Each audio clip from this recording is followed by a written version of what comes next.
Today's assessment objective: overwhelming force response. 5 cadets will engage one simultaneously. Cadet Mira Ashton will serve as the solo participant. They chose the human. The comment hadn't been malicious, exactly. It had been the specific kind of thoughtless confidence that accumulates in communities where certain assumptions have never been genuinely tested. Mira Ashton had been at Coalition Defense Academy for 8 months.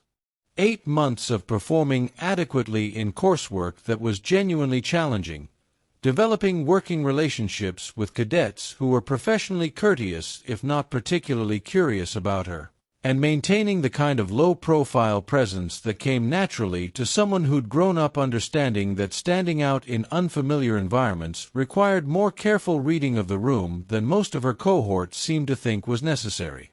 She hadn't been hiding. She'd been learning. There was a meaningful distinction. The 5 cadets selected as her opposing group represented a reasonable cross-section of the Academy's third-year combat roster. 2 Karvashi reptilians rated as the cohort's top physical combatants, a Velthrani cadet with documented exceptional speed metrics, a Morati cadet whose tactical analysis scores were highest in the year group, and a Drennic cadet whose species-specific physical attributes made them particularly effective in close engagement scenarios. Instructor Drethoss had selected the group specifically. Later, several cadets in the observation tier would note that his expression during the selection process was considerably more neutral than the outcome seemed to warrant. The exercise began at the tone. The 5-cadet group approached with a specific coordinated formation that the Morati cadet had clearly designed, a pincer configuration that used the arena's circular geometry to compress engagement angles and eliminate effective defensive positioning. It was tactically sound. It was the kind of approach that worked reliably against opponents whose primary combat asset was individual capability within the space the formation left them. Mira moved before the formation had finished establishing itself.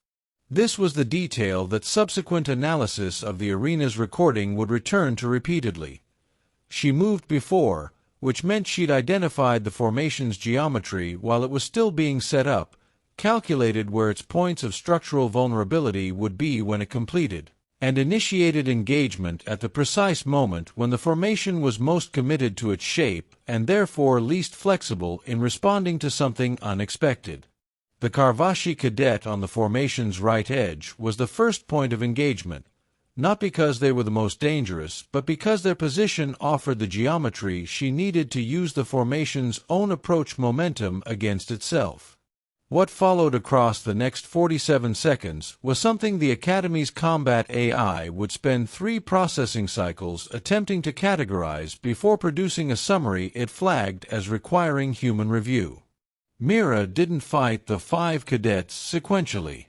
She used each engagement to create conditions that shaped the next one, so that by the 4th contact, the cadet she engaged was reacting to positioning she'd established 3 moves earlier.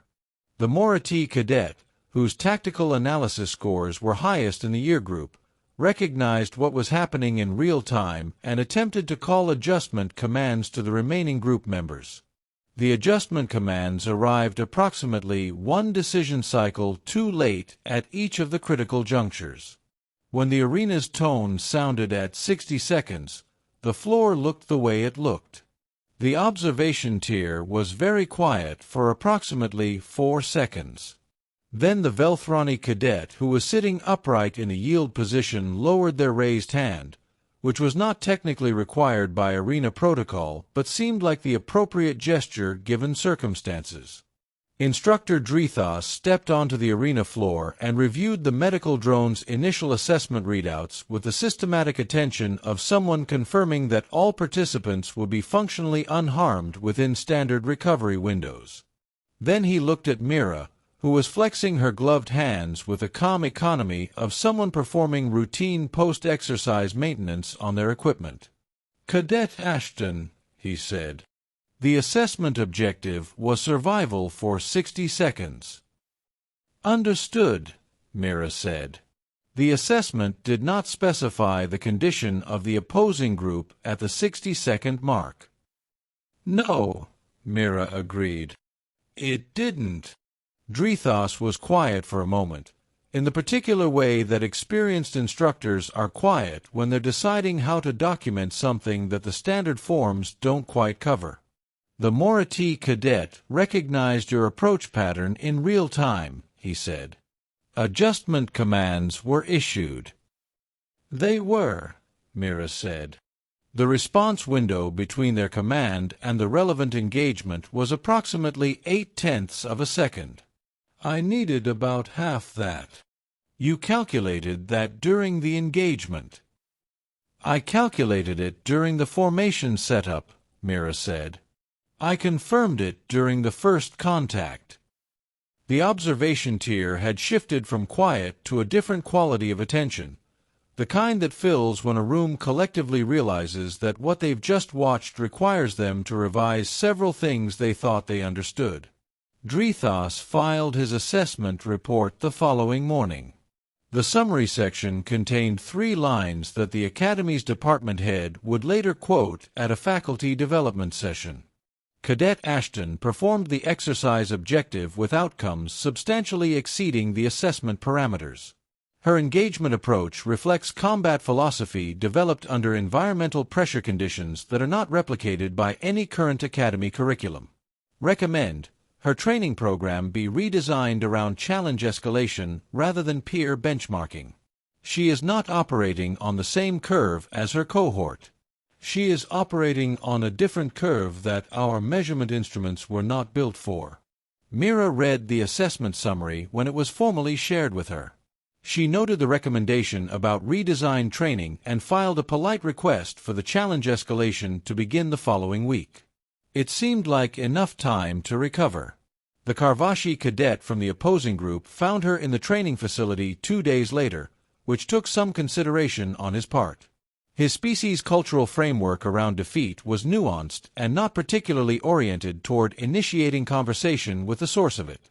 Your response window calculation, he said. 0.8 of a second. How did you establish that so early? Formation geometry, Mira said. I've been watching how your species establishes combat formation spacing for 8 months. The response window is consistent within about 0.1 of a second once I know the formation type.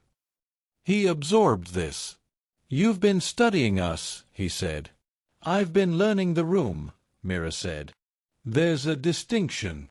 The Karvashi cadet, whose name was Thrivak, and who would go on to have an interesting military career partly because of the lesson in humility that this conversation continued for another 20 minutes, sat down across from her and asked a question that turned into several.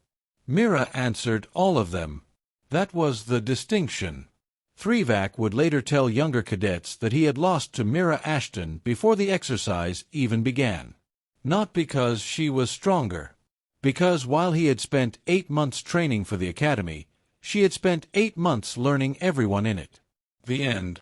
If you liked the story, please subscribe to our channel.